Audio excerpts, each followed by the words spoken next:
a un nuevo episodio de nuestro nuevo programa, Preguntas y Respuestas de la Biblia en el canal Música para Orar. Sean todos bienvenidos. Vamos a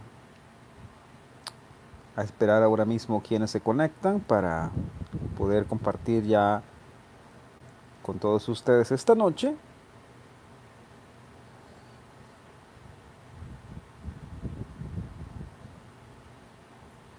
Hoy es lunes 21 de junio del año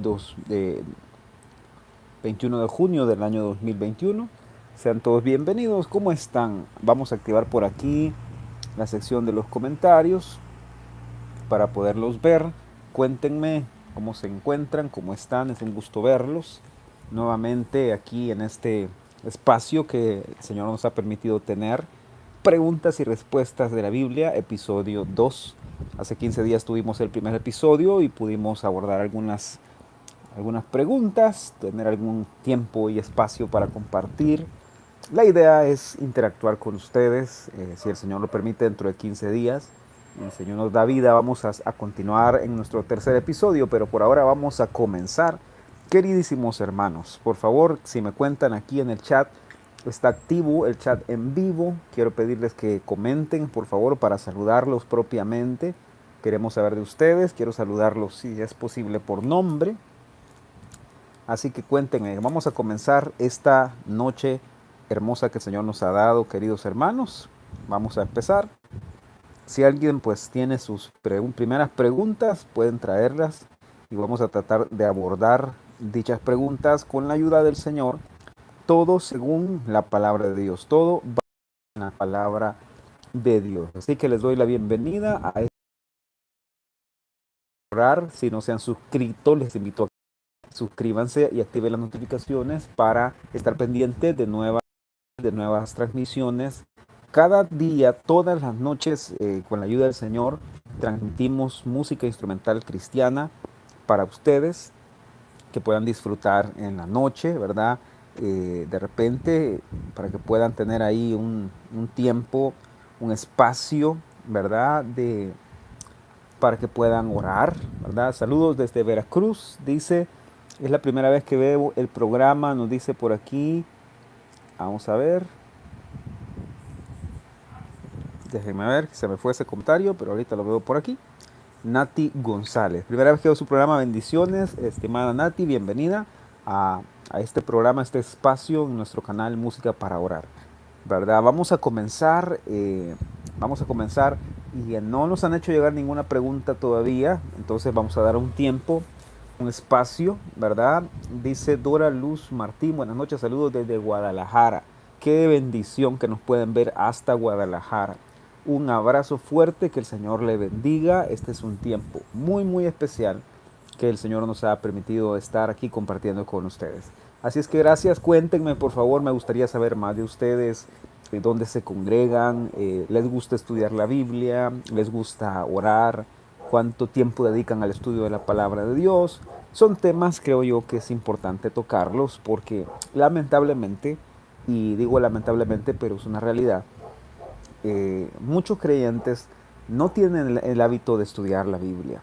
Muchos creyentes no tienen el hábito de dedicarse a leer, a encontrar lo que hay en este maravilloso libro, ¿verdad? Que encontramos la vida en él, encontramos instrucciones, consejos, encontramos básicamente la guianza para el día a día, para lo que vivimos, encontramos sabiduría para tomar decisiones, etcétera, etcétera.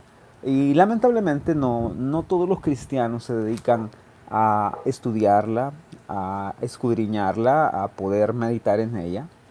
Y lamentablemente se pierden de la mayor bendición que tenemos. La Biblia, pienso yo, y es una opinión muy personal, después de Dios y después de Dios mismo, es el mayor tesoro y el mayor regalo que tenemos. La Biblia, la palabra de Dios, es en realidad el regalo más grande que el Señor nos pudo dejar, ¿verdad? Vuelvo y repito, después del mismo, después de su Hijo, después del dulce Espíritu Santo, la Biblia es el mejor libro que podemos tener, el mejor regalo. Por ahí dice Arby Romero, buenas noches, le bendiga desde Bogotá, Colombia. Un saludo, un abrazo hasta las hermosas tierras de Colombia también. ¿Verdad? Que Dios los bendiga. Bueno, vamos a comenzar. En lo que se animan a preguntar algo, a tener alguna duda, yo había pensado, porque de repente a algunos les cuesta perder un poco la pena y comenzar a preguntar las cosas de la Biblia para irlas abordando, había pensado compartirles algo que he estado pensando hacer en los siguientes programas y el Señor nos da vida, y es la idea de, de compartir con ustedes algunos principios generales acerca de los panoramas que se ven en cada libro de la Biblia. ¿Qué les parece? ¿Verdad? Si podemos estudiarlo de esa forma, empezaríamos hoy, esta noche, con el Génesis, para que ustedes sepan algunas cosas del Génesis, las tengan presentes, y a medida pues vayamos avanzando, ustedes pueden ir preguntando alguna cosa que se les ocurra o que han estado estudiando. Vamos a ver, por aquí dice Walter Hernán Ojeda Guamán. Buenas noches, saludos cordiales de la capital de Ecuador, la bella ciudad de Quito. Bienvenido, estimado Walter, que Dios le bendiga. Gracias por estar aquí y saludos hasta Ecuador. Nuestro hermano Aldo, gracias hermano Aldo. Básicamente Aldo es el segundo programa que está con nosotros. En el programa de hace 15 días estuvo aquí y damos gracias al Señor por eso. Y aquí tiene la primera pregunta de la noche. Dice, yo tengo una pregunta. ¿Dios tiene el control de todo? Porque desde que inició esta pandemia yo estaba en la escuela y tenía planes con mis compañeros, como cumpleaños y tradiciones. Vamos a ver, abordemos esta pregunta de nuestro estimado hermano Aldo y lo vamos a hacer en un momento. Me gustaría abordar esto y tratar de comenzar en este sentido, comentándoles lo que les decía acerca del Génesis. El Génesis es el primer libro de la Biblia, ¿verdad? Y ese nombre Génesis proviene de la traducción griega, ¿verdad? Que se conoce también como la Septuaginta. Y la palabra Génesis quiere decir orígenes o quiere decir inicio, ¿verdad? Sin embargo, la palabra hebrea que describe el nombre del libro de Génesis es Bereshit. Y Bereshit quiere decir en el principio. Y si ustedes han leído y han prestado atención a su Biblia, en el Génesis capítulo 1 dice, en el principio creó Dios los cielos y la tierra. Y esa frase, en el principio, es la palabra o la frase hebrea que se traduce como Bereshit. ¿Ok? Entonces, en la Biblia hebrea, en el lenguaje hebreo, el nombre del libro Génesis es Bereshit. Entonces, ahí se hacen una idea ustedes de por qué se llama como se llama. Es el libro de los comienzos, es el libro del principio, ¿ok? Génesis, por lo tanto, es la introducción a todo el segmento que se llama el Pentateuco o los libros de la ley, que es lo mismo los 5 libros de la ley de Moisés, ¿verdad? Y eso nos lleva a la segunda cosa, ¿verdad? Ese es el título del libro. El autor del libro, por siglos, prácticamente por toda la historia, se ha creído que es Moisés quien escribió esos libros, ¿verdad? Hay varias razones para eso. Pero quiero que anoten ahorita en esto. La influencia directa del libro de Génesis en toda la demás escritura es abrumadora. Es decir, ustedes encuentran referencias directas al Génesis en prácticamente toda la Biblia, desde el principio hasta el final. En alguna u otra forma se cita a los primeros humanos, ¿verdad? Adán y Eva. De alguna u otra forma se cita a los patriarcas como Abraham, Isaac, Jacob, ¿verdad?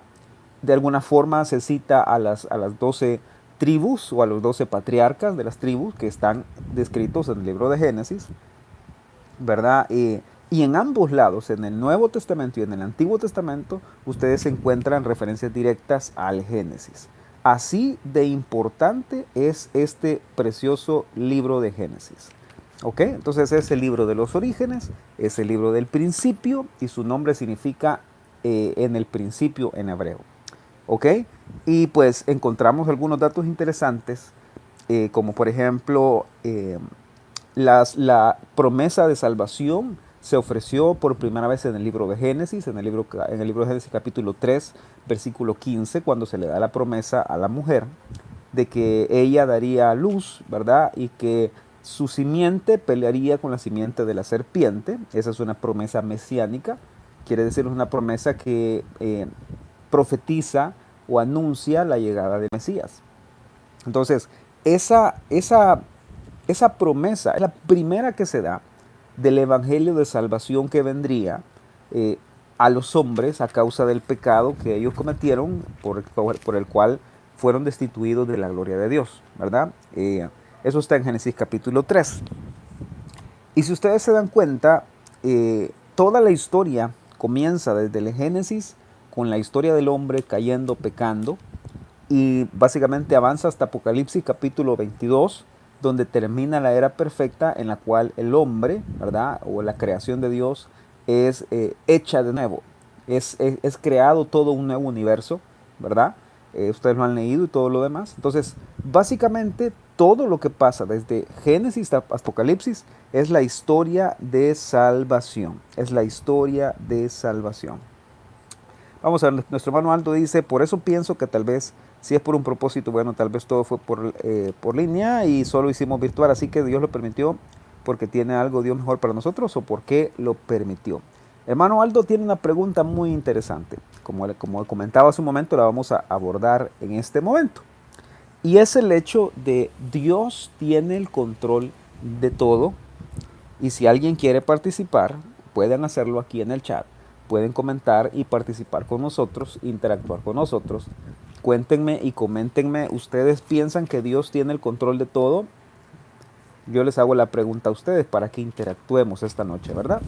¿Será que Dios tiene el control de todo? ¿Por qué será que Dios permitió que pasara esta pandemia? ¿Sí? ¿Por qué Dios permitió que pasara lo que pasó? Y para eso vámonos por favor a Isaías 45. Vuelvo y repito, cuando nosotros tratamos de hacer este tipo de programas, tratamos de abordarlo todo desde la perspectiva bíblica. Y si ustedes tienen ahí sus Biblias, acompáñenme a Isaías capítulo 45. Vamos a tratar de descubrir si es realidad que Dios tiene el control de todas las cosas. ¿Ok?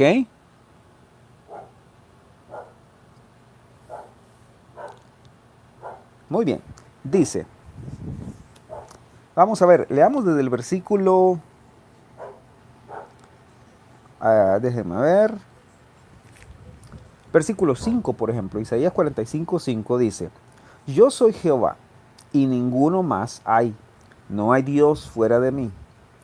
Yo te ceñiré aunque tú no me conociste, para que se sepa desde el nacimiento del sol y hasta donde se pone que no hay más que yo Jehová, y ninguno más que yo, que formo la luz y creo las tinieblas, que hago la paz y creo la adversidad. Yo Jehová soy el que hago todo esto. Ahora, quiero que presten especial atención, por favor, a esta palabra. Porque en Isaías 45 se nos dice que Dios está diciendo de sí mismo que no hay fuera de él otro, que Jehová es el único, no hay otro Dios fuera de él. No hay nadie que pueda hacer lo que él hace, él es Dios, él es Señor, él tiene el control de todo. Dice, cito el versículo 7 donde dice, yo Jehová, ninguno más que yo, formo la luz y creo las tinieblas, que hago la paz y creo la adversidad. Vean eso, por favor, hermanos. Al fin y al cabo, quien produce todo, sea placentero o sea de alguna forma doloroso, continúa siendo Dios quien lo permite.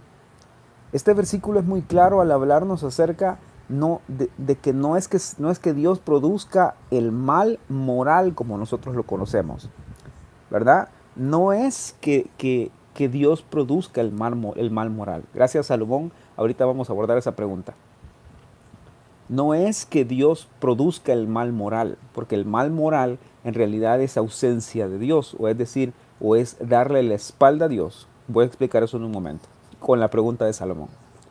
Pero el hecho es que Dios permite la adversidad, Dios permite el placer y Dios permite el dolor.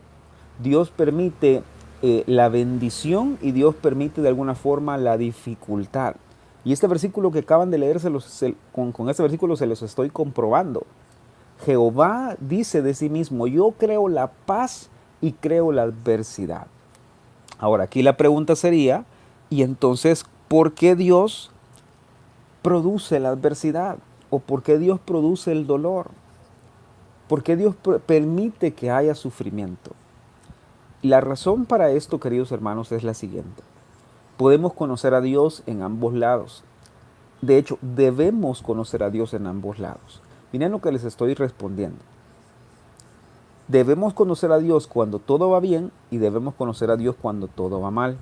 Debemos conocer cuando nos está yendo súper bien y ya debemos aprender a conocer a Dios cuando no todo nos está yendo bien. Y ese es el principio, que Dios utiliza muchas veces el padecimiento, nuevos niveles de amor, nuevos niveles de dedicación a Él, de rendimiento a Él, o decir, de entrega a Él. Dios muchas veces utiliza estas circunstancias, queridos hermanos, para hacernos nuevos. Estas circunstancias para tratar con nuestro orgullo, para tratar con nuestra soberbia. Por hablando de algunos ejemplos, por ejemplo, piensen en Job. El Señor permitió, y digo el Señor permitió porque si ustedes han leído el libro de Job se van a dar cuenta que el Señor fue básicamente quien le dio permiso a Satanás de probar a Job, ¿verdad? Y la razón para eso es que Dios sabía que había algo en Job que no estaba bien. Aunque dice que él era temeroso de Dios, apartado del mal, era justo, era recto. Pero cuando ustedes leen el libro de Job y ustedes empiezan a dar cuenta que Job tenía mucho orgullo. Job era una persona que de alguna forma creía que hacía todo bien y que a él le debían mucha pleitesía. Les dejo de tarea que lean Job capítulo 29, ahí lo van a encontrar a todo color. Job 29, Job 30 aproximadamente van a encontrar cuando Job empieza a decir, pero es que yo era esto, pero es que yo era lo otro, pero es que yo era esto. Yo era alguien que admiraban mucho, yo era quien ayudaba mucho a todas las personas. Yo bendecía a otros, o sea, a mí me tenían mucho respeto, a mí me tenían esto, a mí me tenían lo otro. Interesantemente, Job no se había dado cuenta de eso. Job no se había dado cuenta de todo ese orgullo que había en su corazón. Pero fue a través de la adversidad que Dios pudo lidiar y tratar con este nivel, por así decirlo, inconsciente del orgullo de Job. Entonces, la respuesta a esto, queridos hermanos, es un tema difícil. Sé que mucha gente no lo acepta, sé que mucha gente no lo enseña porque lamentablemente vivimos en un tiempo en el que se predica un cristianismo donde nos dicen que Dios solo es bondad y bendición para nuestra vida en todo sentido. Y entonces cuando vienen los problemas, entonces nosotros caemos en un shock, en no entender que muchas veces hasta la adversidad puede servir para nuestro propio bien, para que crezcamos, para que maduremos. Porque a veces un poco de dolor, hermanos, nos hace poner los pies sobre la tierra. A veces un poco de adversidad nos hace volver a buscar del Señor, a depender del Señor. Si toda la vida estuviéramos bien, llegaríamos a pensar que no tenemos necesidad de Dios. Entonces muchas veces Dios permite la adversidad, queridos hermanos, para que podamos descubrirlo a Él, aprender de Él, para que podamos encontrarlo a Él.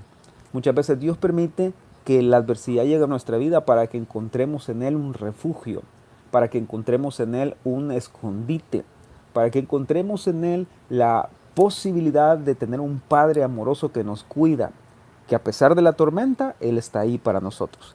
Y para eso, vamos al Salmo 46.1, por ejemplo. Espero estar siendo claro con esa respuesta, hermano Aldo.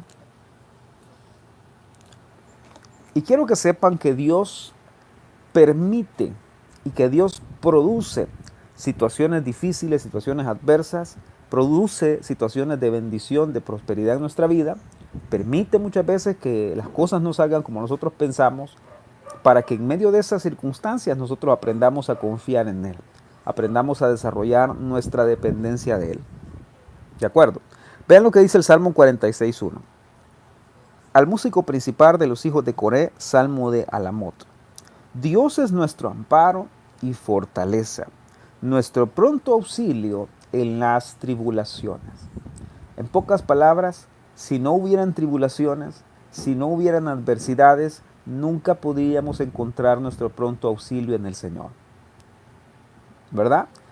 No serviría de nada pensar en que queremos conocer a un Dios como nuestro protector si no hay nada de qué protegernos, si no hay nada de qué guardarnos y que enseñarnos que Él es nuestro guardador. ¿Ok?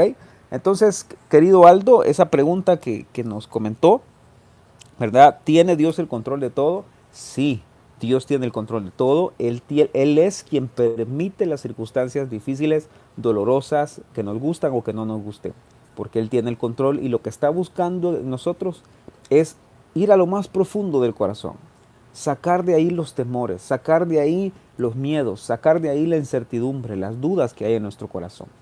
Lo que Dios está buscando muchas veces por medio de la adversidad y del dolor es lidiar con nuestro orgullo, es ponernos los pies sobre la tierra. Y voy a insertar otra cosa aquí. En este mundo no siempre vamos a tener prosperidad y bendición. Y no siempre vamos a tener solo situaciones de placer. Porque lamentablemente la Biblia dice, no somos de este mundo. No pertenecemos a este mundo. Por lo tanto, este mundo no debe ser un lugar donde nosotros tenemos que aprender a sentirnos cómodos en el sentido de decir, yo no me quiero morir ni me quiero ir porque aquí vivo bien y no quiero conocer el cielo, no quiero conocer a Dios. Hay personas que piensan que la tierra es un lugar donde ellos tienen que aprender a vivir con la plenitud que como que fuera el cielo, pero no es el cielo. La tierra es un lugar pasajero. La tierra es un lugar donde estamos de pasada. La tierra es un lugar donde somos peregrinos y extranjeros.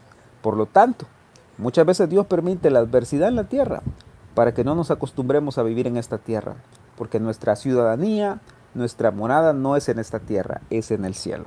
Amén. Vamos a ver. Dice hermano Aldo, por eso pienso que tal vez sí es por un propósito y bueno, tal vez todo fue por línea inclusive virtual. Sí, así es. Definitivamente Dios tiene algo mejor para nosotros, o Dios tuvo o sigue teniendo algo mejor para nosotros en medio de todo esto. Dice, todo se arruinó por la pandemia y pues todo evento y clase virtual, y desde entonces me puse a pensar en algo que dijo Jesús.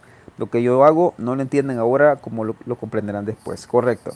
Dios dice que Él sabe lo que es mejor para nosotros y si lo permitió es por algo, no porque quiso arruinarlo, sino porque sabe que era lo mejor y se lo permitió, hay que aceptarlo y no negarlo. Correcto, hermano Aldo. Voy a dar un consejo sobre algo de la vida cristiana. La soberanía de Dios es algo que el ser humano nunca va a poder llegar a entender. La soberanía de Dios es algo que el ser humano no puede dimensionar, no puede comprender en su plenitud, porque Él es Dios, nosotros somos finitos. La Biblia dice que como está de alto el cielo de la tierra o del mar, ¿verdad? Y del mar, así están sus pensamientos de los nuestros. No podemos entenderlos. Pero lo que sí sé, y lo que sí es cierto, que dice Romanos 8:28, que a los que aman a Dios todas las cosas les ayudan a bien. ¿Ok? Entonces si Dios permite algo, nosotros debemos aprender a aceptarlo, debemos aprender a encontrar su bien, aprender a encontrar su bondad, su propósito, su plan para nosotros en esa circunstancia. Eso sí lo tenemos que hacer. ¿De acuerdo? Entonces ahí está su respuesta, hermano Aldo. Espero haberle ayudado un poco con eso. Y entonces viene nuestro hermano Salomón García y nos pregunta, hermano Salomón, ¿está por ahí todavía? Si está por ahí, confírmenos y vamos a abordar su pregunta, por favor.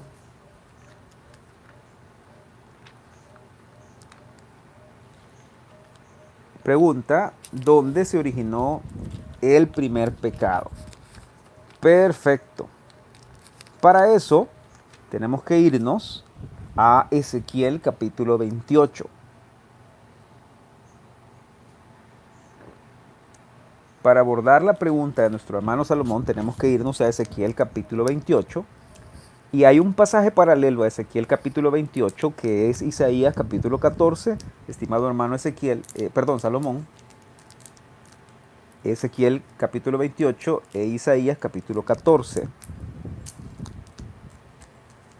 Ustedes se acuerdan que en la historia del Génesis capítulo 3 dice, y la serpiente era astuta más que todos los animales del huerto. Ahora, la pregunta sería, bueno, ya saben ustedes, la pregunta sería, ¿quién es esta serpiente? Pues definitivamente la Biblia nos da mucho sentido, nos da mucha luz acerca de la identidad de esta serpiente, y es el mismo Lucifer, el mismo Satanás. Eso lo encuentran allá en Apocalipsis capítulo 12, ¿verdad? Se los leo antes de que leamos Ezequiel.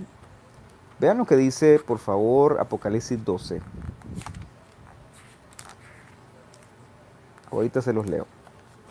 Estoy tratando de usar la Biblia lo más que pueda al explicarles esto de la forma más sencilla posible. Ok, entonces vean lo que dice Apocalipsis 12:7. Después hubo una gran batalla en el cielo. Miguel y sus ángeles luchaban contra el dragón. Y luchaban el dragón y sus ángeles. Por cierto, ese dragón es el mismísimo Lucifer, como les comento. Pero no prevalecieron ni se halló lugar para ellos en el cielo. Y fue lanzado fuera el gran dragón, la serpiente antigua, que se llama Diablo y Satanás, el cual engaña al mundo entero, fue arrojado a la tierra. Así es que ahí lo tienen. Esta serpiente antigua es la misma serpiente de Génesis capítulo 3. Por eso se le conoce como la serpiente antigua, la serpiente engañadora. Ok, hermano Aldo dice, hermano, me ayudó mucho a entender esto de la pandemia y es verdad que todo está en control de Dios y sabe lo que hace. Gracias por esto y saludos desde San Miguel, Totolapán, Guerrero. Fantástico, hermano, que Dios lo bendiga. Volviendo a la pregunta, hermano Salomón, vámonos a Ezequiel 28, por favor.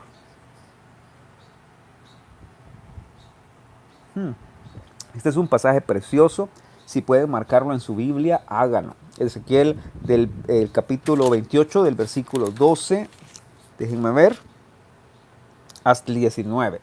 Este es un pasaje que fue dicho para el rey de Tiro.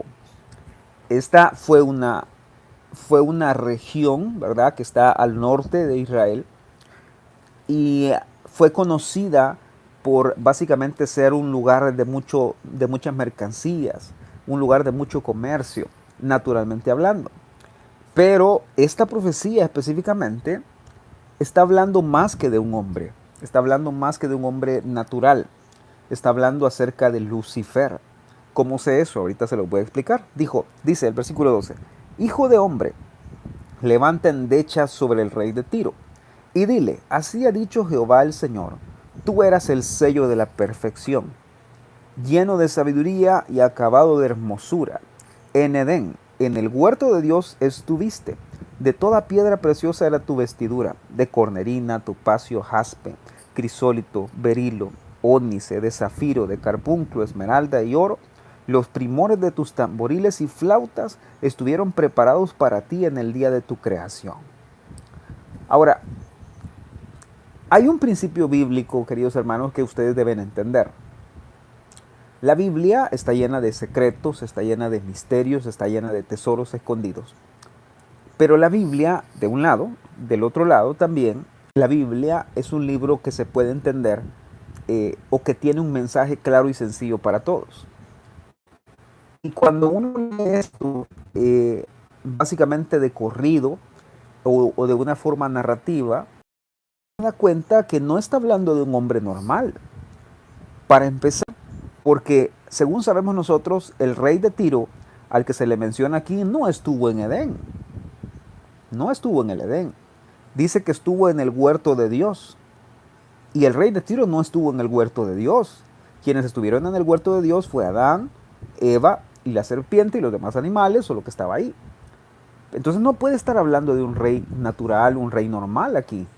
Está hablando de otro personaje. Luego dice, estuvieron preparados los tamboriles, las flautas en el día de tu creación. Aparte que le dice que es el sello de la perfección, que está lleno de sabiduría. que estaba acabado de hermosura. O sea, era bello, tenía una belleza sin igual, perfecta. De ningún hombre se puede decir eso, hermanos. Dice, tú querubín grande. Ahí les dice otra cosa. Aquí dice que este personaje es un ángel, es un querubín, ¿verdad? Dice, protector, yo te puse en el santo monte de Dios, ahí estuviste, en medio de las piedras de fuego te paseabas. Perfecto eras en todos tus caminos desde el día que fuiste creado, hasta que se halló en ti maldad. A causa de la multitud de tus contrataciones fuiste lleno de iniquidad y pecaste, por lo que yo te eché del monte de Dios y te arrojé de entre las piedras de fuego, oh querubín protector. Se enalteció tu corazón a causa de tu hermosura, corrompiste tu sabiduría a causa de tu esplendor. Yo te arrojaré por tierra delante de los reyes, te pondré para que miren en ti. Con la multitud de tus maldades y con la iniquidad de tus contrataciones, profanaste tu santuario. Yo pues saqué fuego de en medio de ti, el cual te consumió, y te puse en ceniza sobre la tierra a los ojos de todos los que te miran. Todos los que te conocieron de entre los pueblos se maravillarán sobre ti, espanto serás y siempre dejarás de ser, o para siempre dejarás de ser. No puede estar hablando de un hombre normal. Está hablando de este ángel, querubín, protector, que vivió en el monte de Dios, que vivió en el huerto de Dios, ¿verdad? Y que fue echado de ese lugar. Dice que salió fuego de en medio de él y fue consumido, por así decirlo, echado de ese lugar, del monte de Dios, ¿verdad? Entonces estamos claros ahí. No está hablando de un hombre natural, no está hablando solamente, no está hablando de un hombre mortal, solamente está hablando proféticamente de un ser que vivió en el monte, que vivió en el huerto de Dios, que vivió en la presencia de Dios, que era perfecto en hermosura, perfecto en belleza, que era sabio, pero que fue corrompido o que fue tocado por el mal, ¿verdad? Tocado por la maldad. Ahorita vamos a ver eso. Luego, en Isaías 14, por favor.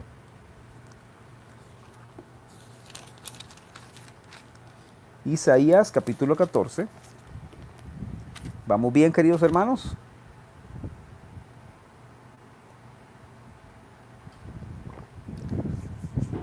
Este es nuestro segundo episodio de preguntas y respuestas. Y el capítulo 14 de Isaías también nos habla del mismo personaje, ¿verdad? Dice, versículo 12, ¿cómo caíste del cielo, oh lucero, hijo de la mañana? Y la palabra lucero es la palabra que luego se traduce como Lucifer. Cortado fuiste por tierra tú que debilitabas a las naciones. Tú que decías en tu corazón, subiré al cielo, en lo alto, junto a las estrellas de Dios, levantaré mi trono y en el monte del testimonio me sentaré a los lados del norte. Sobre las alturas de las nubes subiré y seré semejante al Altísimo. Mas tú derribado eres hasta el Seol, a los lados del abismo. Se inclinarán hacia ti, los que te vean te contemplarán diciendo, ¿es este aquel varón que hacía temblar la tierra y que trastornaba los reinos? Que puso el mundo como un desierto, que asoló sus ciudades, que a sus presos nunca abrió la cárcel. ¿Ok? Ahora, lo voy a dejar hasta ahí. Pero esta persona, este lucero, es el mismo personaje que aparece en Ezequiel 28.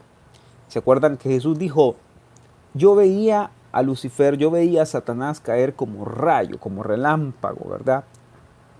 Del cielo. Es la misma escenografía.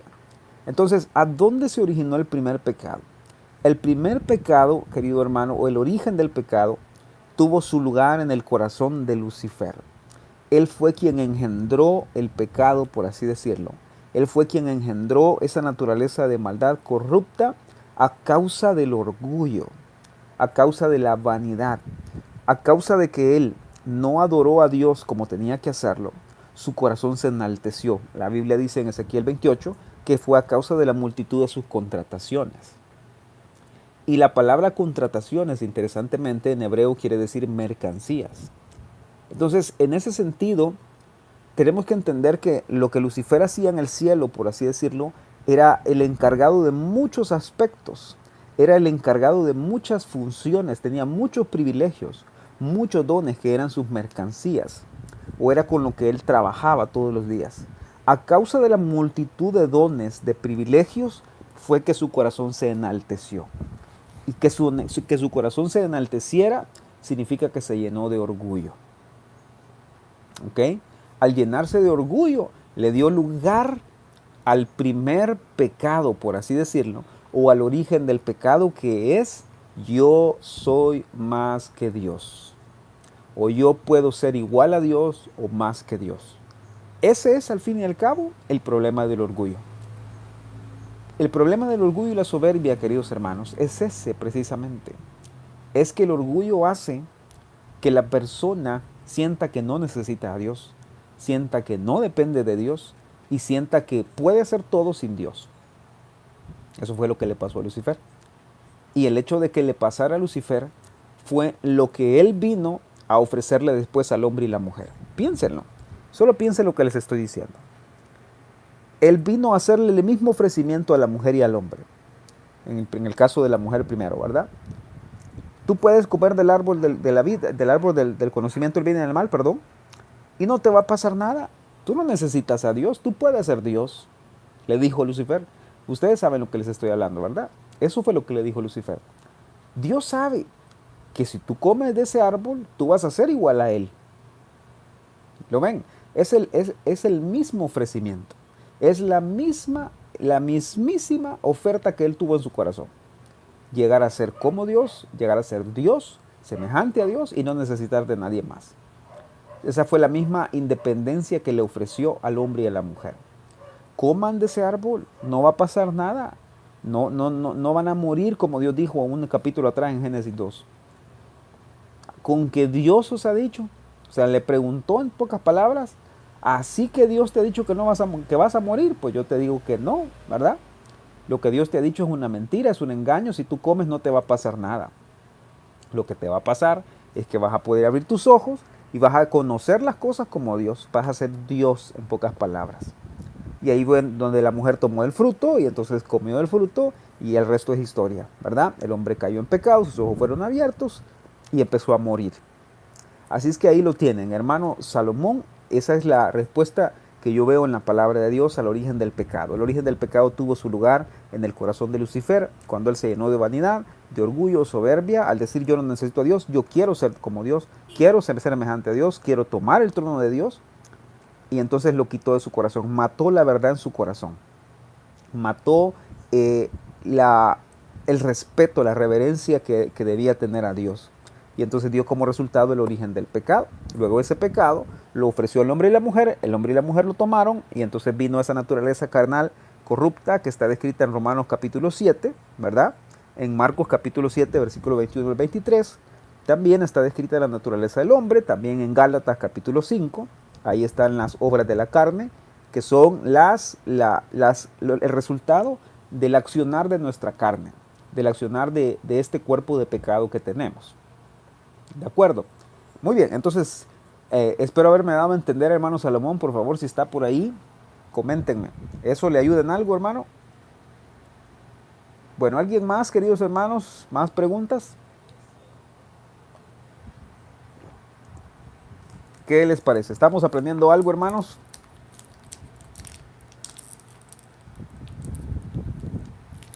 Amén, hermano Salomón. De nada, es un placer, es un privilegio poderle ayudar en lo que el Señor nos permita, ¿verdad? Espero haberle ayudado en algo. A ver, ¿alguien más tiene preguntas? Amén. Vamos, hermanos, anímense, anímense, no tengan pena. Más preguntas. Les decía, mientras pues se acerca, les decía que estábamos platicando. El autor del libro de Génesis se considera, se cree, los estudiosos eruditos de la Biblia piensan que fue Moisés. Y hay razones para pensar eso, ¿verdad? Y aunque él mismo, Moisés, no se identifica como el autor, él nunca dice, por ejemplo, el libro que escribí o el libro que escribió Moisés, nunca se identifica él mismo como el autor. Pero por ejemplo, si se van, por ejemplo, a esto, vamos a ver, Éxodo 17, por aquí tengo algunas citas interesantes. Éxodo 17.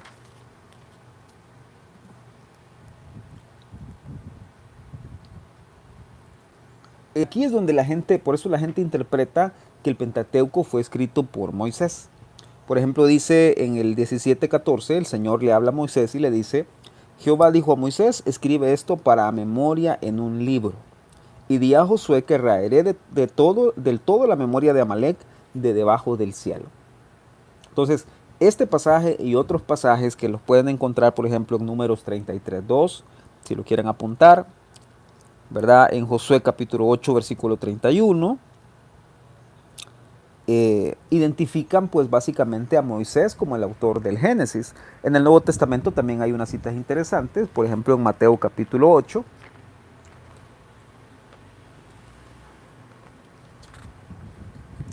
Por esa razón sabemos y entendemos que fue Moisés quien escribió el Pentateuco, específicamente hablando del Génesis, ¿verdad? El primer libro. Mateo 8:4.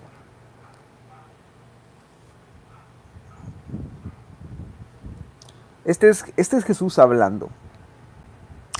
Dice el versículo 3, Jesús extendió la mano y le tocó diciendo, quiero, sé limpio.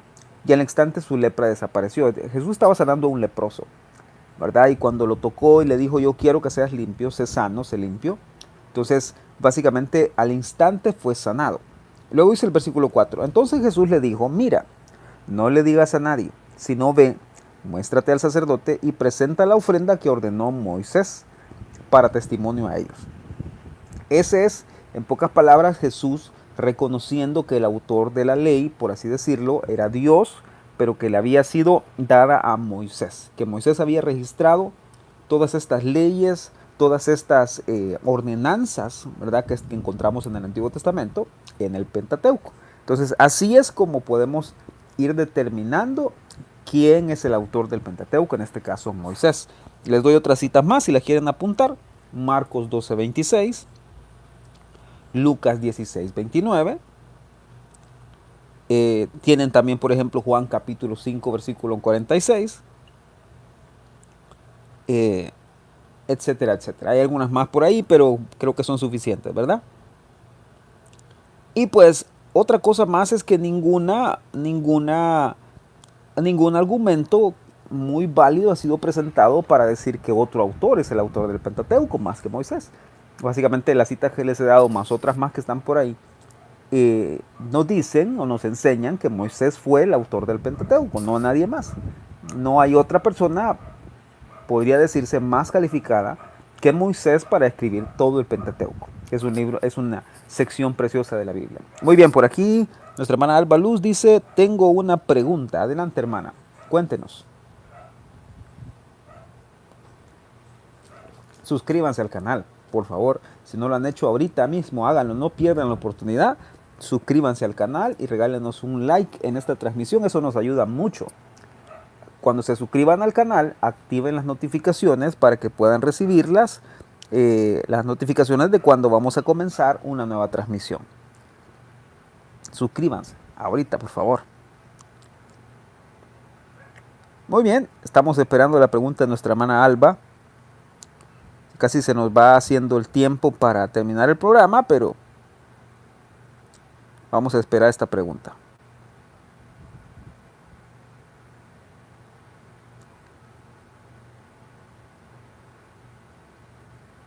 Dice, ¿en qué parte habla sobre el infierno? Y si el infierno ya existía, creo que quiso poner existió, cuando Jesús nació. Muy buena pregunta, estimada hermana Alba. La idea del infierno es una idea básicamente que se tuvo una concepción de ella de una forma tardía. Se empezó a interpretar o a conocer el término infierno o lo que nosotros conocemos como infierno prácticamente desde la época del Nuevo Testamento. No es que no existiera, no es que no estuviera ahí. Entonces, en pocas palabras, y la respuesta a tu pregunta es sí, el infierno ya existía antes de que Jesús naciera. El infierno no fue creado con Jesús. El infierno fue creado para Satanás y sus ángeles desde que fue arrojado a la tierra. Cuando fue arrojado a la tierra, eso ya lo tratamos hace un rato aquí en otra respuesta. Cuando Lucifer es arrojado a la tierra, entonces se crea un lugar para él y sus ángeles que se conoce como el infierno. Lo que pasa es que en el Antiguo Testamento no encontramos una referencia como tal a un lugar llamado infierno, como el que nosotros entendemos hoy, que es un lugar de tormento, es un lugar de fuego, es un lugar que tiene dolor, sufrimiento para las personas. Permítanme un momento, por favor. Vamos a hacer una pequeña pausa. Regálenme un minuto, por favor. Solo voy a resolver algo aquí en mi casa.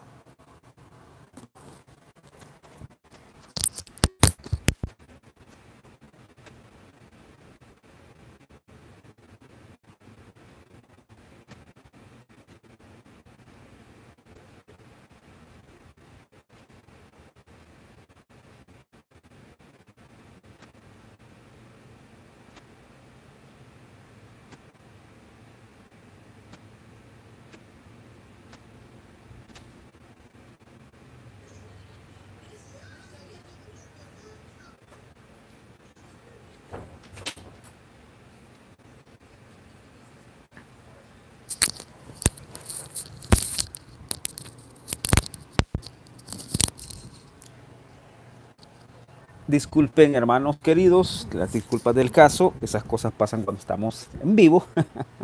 No se preocupen. Gracias por su paciencia, gracias por su tiempo. Ok, continuemos. Entonces les decía, en el Antiguo Testamento no se tenía esa concepción o esa idea del infierno como nosotros la conocemos. En lugar de eso, lo que se tenía era la idea o el concepto de este lugar que se llama el Seol, que era el lugar de los muertos, el lugar del descanso o lo que se conoce como el sepulcro. ¿De acuerdo?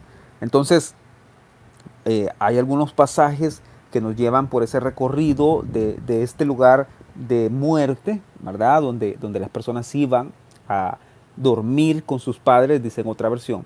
Entonces lo que pasaba era que habían dos lugares, ¿ok? El seno de Abraham, que lo encontramos básicamente en una historia de que Jesús menciona, por ejemplo, vamos a ver, en Juan capítulo 20. Ahorita les explico la diferencia. En una respuesta corta, estimada hermana Alba, sí, el infierno ya existía mucho antes de que Jesús naciera como un hombre, ¿verdad? Ya existía, por supuesto, sí. Aunque no se tenía el entendimiento que se tuvo ya después en el Nuevo Testamento, sino que antes se percibía como otra forma. Se percibía como un lugar donde la gente iba a descansar o a, de alguna forma, a esperar a ser juzgado, a ser... En el Nuevo Testamento se tenía mucha ignorancia acerca de lo que era este lugar, ¿verdad?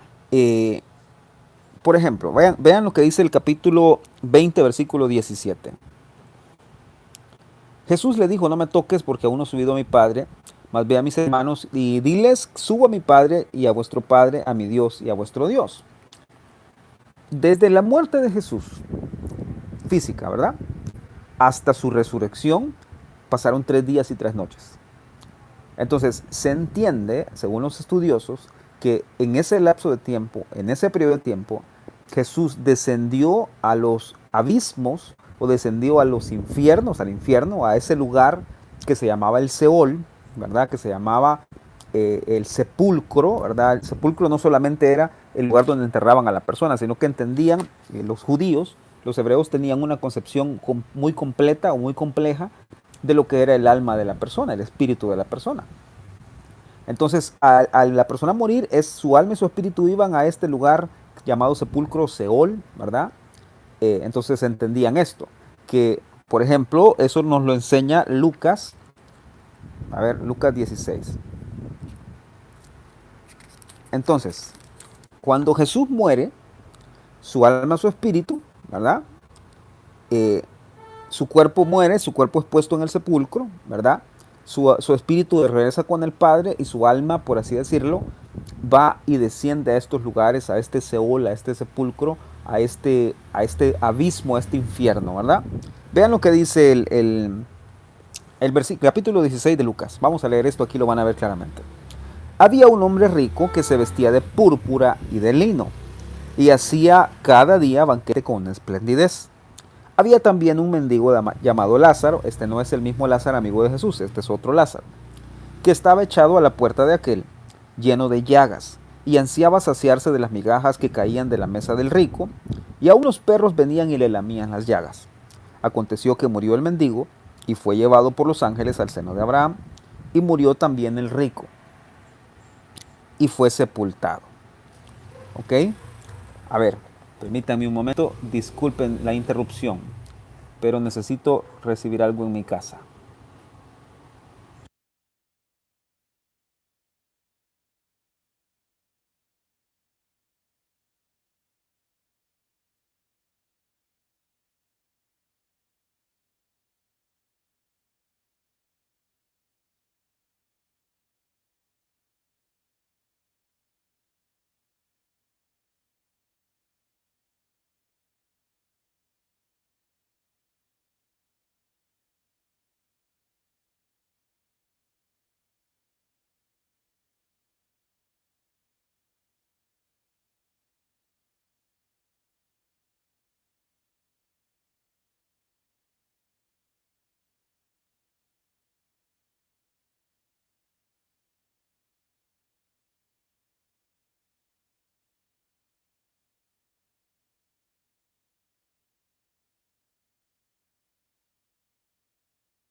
Perdonen la interrupción, tuvimos algunos problemitas aquí. Muy bien, volvamos a Lucas 16. Van a disculpar, por favor. Lucas 16. Entonces dice el versículo 22. Estábamos ahí, estamos trabajando en la pregunta de nuestra hermana Alba, cuando ella preguntó específicamente, habla sobre el infierno la Biblia, el Antiguo Testamento, o si existió antes de Jesús. Vean. Aconteció que murió el mendigo y fue llevado por los ángeles al seno de Abraham. Murió también el rico y fue sepultado. En el Hades, ¿ok? Vean esto, en el Hades alzó sus ojos. Estaba en tormento y vio de lejos a Abraham y a Lázaro en su seno. Ok, aquí se mencionan dos cosas. Aquí se menciona que estos dos individuos, que no era una parábola, porque ya menciona nombres, no era una historia ficticia, era una historia real. Prácticamente por eso se dan nombres. El rico muere y Lázaro va al seno de Abraham y el rico va a un lugar que se conoce como el Hades. Y entonces dice aquí que estaba en tormento. Era un lugar de tormento. El Hades era un lugar de tormento. Puesto que Jesús, estando vivo, contó esta historia, sabemos entonces que antes de que Jesús estuviera, o que antes que Jesús muriera, o antes que Jesús estuviera en la tierra, ya existía este lugar que se llama Hades. Okay, luego dice, entonces él dando voces dijo, Padre Abraham, ten misericordia de mí y envía a Lázaro para que moje la punta de su dedo en agua y refresque mi lengua, porque estoy atormentado en esta llama. De aquí es donde se desprende esta idea o esta enseñanza o esta doctrina de que en el Hades, lo que se conoce como infierno, es un lugar donde hay llamas, donde hay fuego, donde hay tormento. ¿Ok? Entonces sí, ya existía esto. Y de esta misma historia se desprende que las personas justas o las personas que de alguna forma, antes del sacrificio de Jesús, porque Él fue la propiciación o Él fue quien puso su vida, puso su sangre para ser el cordero que quita el pecado del mundo, el cumplimiento de la ley. Antes de Jesús, las personas se justificaban por obedecer los mandamientos del Señor. Las personas se justificaban por poner su fe en el Mesías que iba a venir a quitar de una vez por todas el pecado del mundo. ¿Está claro? En el Antiguo Testamento la gente era salva por poner su fe en el Mesías que vendría adelante. No eran salvos, escúchenme por favor, la gente del Antiguo Testamento no era salva por obras, por así decirlo. Era salva siempre por fe, pero su fe era viendo hacia el futuro, era viendo hacia adelante. Era poniendo su fe en que el Mesías sí vendría y que Él pondría su vida para rescate de todos ellos. Pero eso fue lo que hizo Jesús cuando va, muere y entonces Él pone su vida, pone su sangre y entonces, por así decirlo, completa o cubre el pecado de las creaciones anteriores o de la gente que vivió en el pasado y de los que viviríamos en el futuro. Entonces, en ese sentido, la persona cuando moría iba a alguno de estos dos lugares. A descansar en el seno de Abraham, que era un lugar de paz, un lugar de descanso, mientras esperaban, por así decirlo, que el Señor los tomara de ahí y los llevara al paraíso, la que nosotros conocemos hoy como paraíso. Y la otra persona que moría sin Dios, impíamente, iba a este lugar de tormento que se llamaba el Hades. Esto fue lo que pasó con el rico. Luego dice, pero Abraham le dijo, hijo, acuérdate que recibiste tus bienes en tu vida, y Lázaro también males, pero ahora este es consolado aquí y tú atormentado. Además de todo esto, una gran cima, es decir, un gran agujero, ¿verdad? Está puesto entre nosotros y vosotros, entre ustedes y nosotros. De manera que los que quisieren pasar de aquí a vosotros, no pueden, ni de allá pasar acá. Entonces le dijo, te ruego pues, padre, que le envíes a la casa de mi padre, porque tengo 5 hermanos, para que les testifique, a fin de que no vengan ellos también a este lugar de tormento. Y Abraham le dijo, a Moisés y a los profetas tienen, óiganos. Él entonces dijo, no, padre Abraham, pero si alguno fuere a ellos de entre los muertos, se arrepentirán. Mas Abraham le dijo, si no oyen a Moisés y a los profetas, tampoco se persuadirán, aunque alguno se levantare de los muertos. Ok, entonces ahí lo tienen. Abraham, esta figura que aparece de Abraham, habla con este rico que está en el Hades, en el infierno, en este lugar de tormento, de sufrimiento. Y el rico le dice, envía a Lázaro, envía a alguien a que le avise a mis familiares para que ellos no vengan a este lugar de tormento. Entonces Abraham le dice, a Moisés y a los profetas tienen, a ellos que oigan, que vivan vidas de acuerdo a la palabra, de acuerdo a la ley, que vivan vidas esperando al Mesías, esperando la redención, para que puedan ser salvos y no lleguen a ese lugar. Pero aunque se levante un muerto, no lo van a creer si ellos, por así decirlo, no conocen a Dios a través de su palabra. ¿Ok? Entonces, eso es muy interesante. ¿Saben por qué?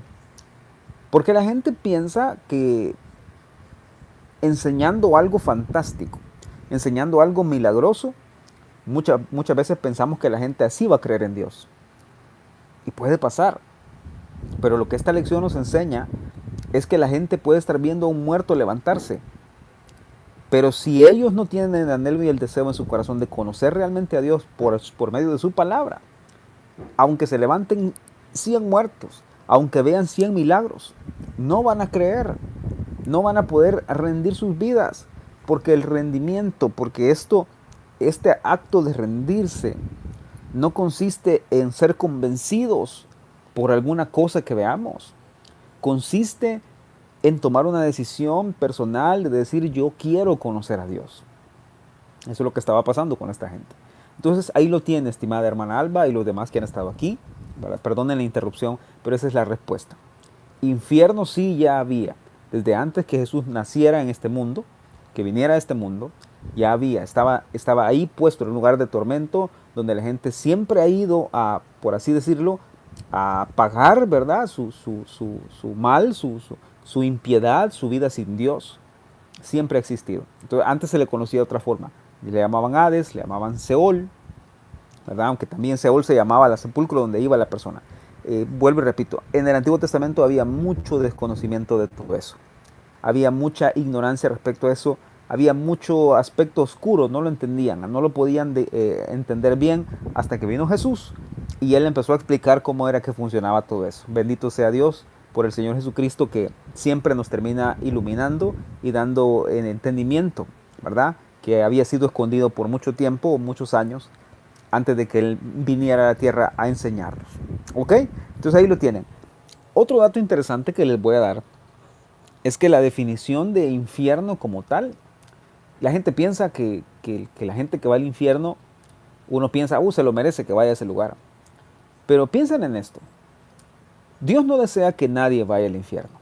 No es el deseo de Dios que nadie se pierda. No es el deseo de Dios que alguien vaya a ese lugar de tormento. La Biblia dice que Él desea que todos procedan al arrepentimiento para que nadie se pierda, para que nadie perezca. Y otra cosa es que los que van al infierno son aquellas personas que sembraron en su vida estar lejos de Dios, hacer a Dios a un lado y le dijeron siempre a Dios en su vida, a mí déjame en paz, yo no quiero nada contigo. Y precisamente lo que cosechan en el infierno es eso. Lo que se cosecha en el infierno es una eternidad donde ellos desearon estar y era lejos de Dios. Porque en el infierno, porque en este lugar de tormento, lo que menos hay o lo que no hay es presencia de Dios. Dios ha hecho a un lado este lugar para que sea reservado para que las personas puedan vivir como ellos quieren ahí. Para que ellos puedan en ese lugar estar libres de Él, estar en paz, en el sentido de que ellos no quieren meterse con Él. Ellos no quieren nada con Dios. Entonces el infierno, en pocas palabras, es la cosecha de lo que sembraron en la tierra. Ellos dijeron, yo no quiero nada contigo, no quiero nada con tu palabra, no quiero nada con tu voz, no quiero nada con tu presencia. Cuando la persona muere, entonces eternamente cosecha lo que sembró. Es decir, ir a un lugar donde no hay Dios, donde no hay presencia de Dios, donde no hay Espíritu Santo, a un lugar donde no hay nada que glorifique a Dios. Ese es el infierno. Eso es lo más tremendo de todo. Lo más tremendo no son las llamas, lo más tremendo no es el tormento, lo más tremendo no es los horrores, el temor que se puede tener ahí en ese lugar, el odio. Lo más tremendo es que no hay presencia de Dios. No hay paz, no hay descanso, porque todas esas cosas solo están en Dios. Y al no estar Dios, solo les queda eso. Solo les queda todo el odio y la muerte que ellos tuvieron en su vida. Amén. Bueno, hermanos, hemos concluido esta noche, me parece. Gracias a todos los que permanecen aquí con nosotros. Como vuelvo y repito, muy apenado con ustedes. Disculpen las interrupciones. Pero si el Señor lo permite, nos vamos a ver dentro de 15 días nuevamente para abordar algunos temas y preguntas que ustedes tengan. Quiero invitarlos de una vez a que se suscriban si no están suscritos, activen las notificaciones, regálenos un like por favor en esta transmisión y estén pendientes por favor para nuestro próximo programa, nuestro episodio 3 de las preguntas y respuestas de la Biblia. Preparen sus preguntas, envíenlas al canal, algunos comentarios en los videos, yo las trataré de ver y vamos a apuntarlas para abordarlas en una siguiente ocasión. Espero haberles ayudado con esto, queridos hermanos, con las preguntas que abordamos hoy. Fueron muy interesantes. Espero que el Señor les haya hablado también y ha sido un maravilloso tiempo de poder compartir la palabra de Dios con ustedes. Este es el más grande regalo que tenemos en nuestra vida. Debemos echar mano de él, debemos aprovecharlo. No desaprovechen la oportunidad de estudiar su Biblia. No desaprovechen la oportunidad de meditar en ella, de estudiarla. Léanlo. Si tienen preguntas, mándenos al canal cualquier duda que tengan y vamos a tratar de abordarla en el próximo programa, en nuestro episodio número 3 de preguntas y respuestas. Amén. ¿Quiénes siguen por ahí, hermanos? Por favor, coméntenme si todavía estamos por aquí. Ya vamos a terminar. Pero si todavía están por aquí, por favor, comenten. Please. A ver, ¿alguien? Arby Romero, amén, dice, gracias hermana, gracias por sus palabras, Gracias por estar aquí. Usted estuvo desde el principio. Que Dios la bendiga. Bueno, ¿alguien más, queridos hermanos? Damos por concluida esta sesión, este episodio número 2 de preguntas y respuestas. Que Dios me los bendiga. Este video va a quedar ahí en el canal si lo quieren volver a ver. Algunas citas que mencionamos y no tuvieron nota, ahí va a quedar en el canal para que puedan volver a verlo una vez más. Hermano Aldo, gracias por estar aquí. Gracias a usted por acompañarnos. Que Dios los bendiga a todos. Cuídense mucho, por favor. Nos veremos Dios mediante en una próxima ocasión. Que Dios los bendiga y los guarde. Hasta pronto.